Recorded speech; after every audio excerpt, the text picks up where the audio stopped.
When I quit my day job to become a full-time indie game developer, people thought I was crazy, but game dev isn't as risky as people think that it is. You see, I figured out a way to measure how likely you are to succeed at game dev. And something is only risky if you can't tolerate failure, if the time that you put in is only worth it so long as you succeed. So I made this chart that you can use to determine exactly how many copies of your game you need to sell based on how long you worked on the game in order to meet an adjusted annual salary. Let me show you how this works. So if you think your game is going to take 2 years to make, and you think that you can sell 10,000 copies, and your game is selling for $20 a copy, then you'll make an adjusted annual salary of $50,000 a year. Now, if you're only going to sell your game for $10, this is a little more risky because you have to be convinced that you're going to sell at least 20,000 copies in order to make $50,000 a year or more. So the reason that this is really important is because most people, when starting out, they go, I want to make my dream game. It's going to be an MMO open world sandbox crafting game.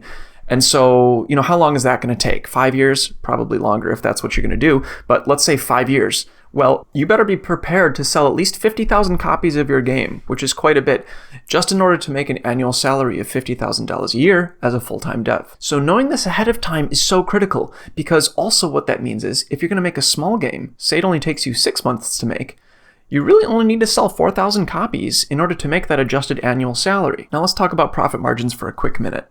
I set this profit margin as 50%. For me, it's been closer to 60%, but it's important to know that you don't get to take home the gross revenue of your game sales. There's a lot that slices away at that. Publisher fees, platform fees, taxes, etc.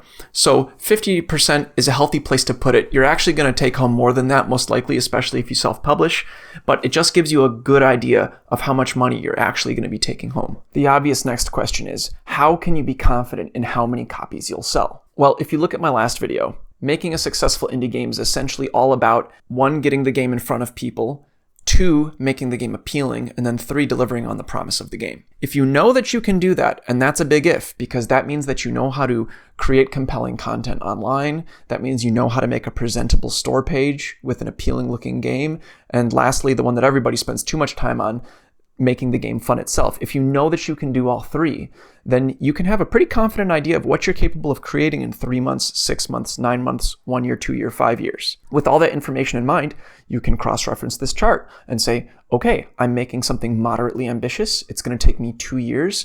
I know that I can make it appealing. I know that I can get it in front of people's eyes. So do I think that I'll be able to sell at least 10,000 copies? Because if I can't, then it's not going to be worth my time. I hope this helps, and you can find a link to the chart in the description.